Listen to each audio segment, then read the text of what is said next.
Le Seigneur Jésus est, en tant que Fils de l'homme, l'homme de Dieu, l'homme céleste en qui Dieu se trouvait et se trouve. Ce secret, ce mystère caché, durant des siècles caché aux hommes, est le facteur le plus grand à prendre en compte. La vie de l'homme céleste, du Fils de l'homme, nous recommande toujours à nouveau de prêter attention à la question qui est sortie une fois de ses propres lèvres. Ne crois-tu pas que je suis dans le Père et que le Père est en moi? Jean 14, 10. Et c'était sur cette base que le Seigneur vivait et rencontrait l'ennemi. Et parce qu'il demeurait sur cette base, l'ennemi, le diable, était incapable de l'abattre.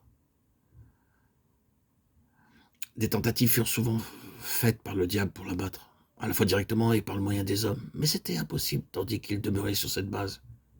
Et ceci, il le fit jusqu'à la fin, et triompha à cause de cette relation intérieure sur laquelle il vivait délibérément, consciemment, de façon persistante. Le Père était en lui et le Père étaient un.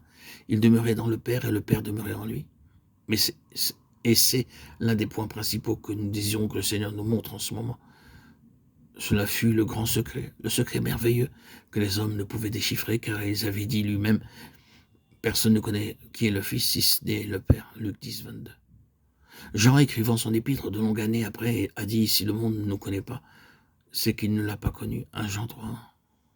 Le monde ne l'a pas connu. Dans sa propre prière apportée par Jean, nous avons ces mots. Père, juste, le monde ne t'a point connu, mais moi je t'ai connu. Jean 17, 25. C'était sur la base de cette relation secrète que sa glorification devait avoir lieu. La glorification du Seigneur Jésus était liée à ce secret. Or, nous désirons savoir ce qu'est la glorification du Fils, la glorification de l'homme céleste. Premièrement, nous parlerons encore de la question en relation avec l'homme céleste en personne, et puis nous verrons comment la même chose s'applique à l'homme céleste corporatif. Lorsque Judas fut sorti, Jésus dit, maintenant le Fils de l'homme a été glorifié, et Dieu a été glorifié en lui. Si Dieu a été glorifié en lui, Dieu aussi le glorifiera en lui-même, et le glorifiera bientôt. Jean 13, 31, 32. Pour le moment, nous n'avons pas besoin de nous occuper de la forme de la déclaration, elle semble un peu compliquée et difficile. Mais prenons la vaste déclaration centrale, maintenant le Fils de l'homme a été glorifié, et Dieu a été glorifié en lui.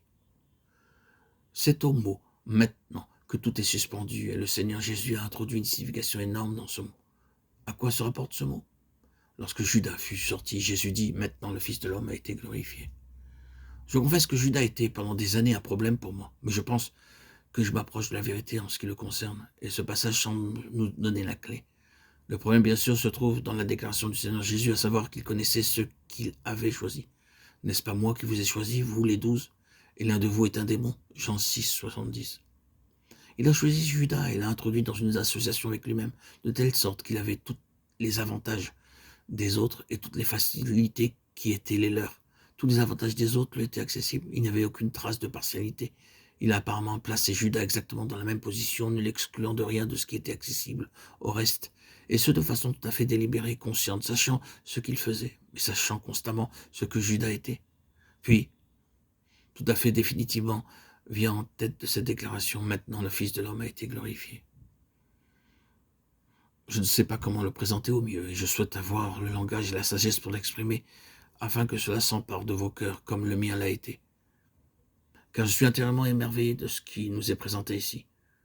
Tout d'abord, ceci représente le plein développement de l'homme au bénéfice de la bonté de Dieu. Car il fait lever son soleil sur les méchants et sur les bons, et il fait pleuvoir sur les justes et sur les injustes. Matthieu 5, 45. Dieu n'a manifesté aucune partialité parmi les hommes. Il a rendu possible à tous les hommes de jouir de ses avantages. Il a manifesté une grande bonté envers les hommes incroyants, impies et rebelles. Il n'a commis aucune discrimination. Tous les hommes peuvent connaître sa bienveillance et sa bonté.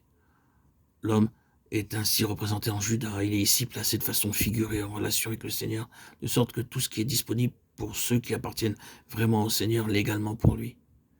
Il peut y entrer, cela lui est ouvert.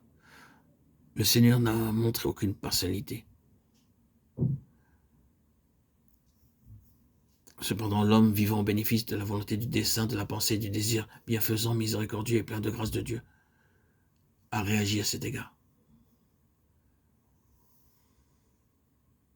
Il est appelé à réagir lorsqu'il est mis dans l'épreuve.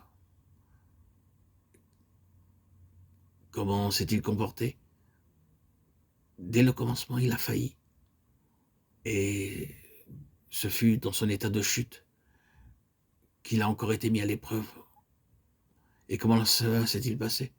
Il a de nouveau failli. Puis il a été mis à l'épreuve sous la loi, mais il a failli comme auparavant. L'homme a failli sous chaque régime où il s'est trouvé. Il a été mis à l'épreuve par Dieu dans différents états de position et a complètement failli. La fin a toujours été une tragédie. Peu importe l'attitude que Dieu ait prise envers l'homme, en lui-même, il est une faillite et il aboutira à la plus grande et la plus terrible tragédie sans le Christ, sans l'homme céleste qu'est Christ.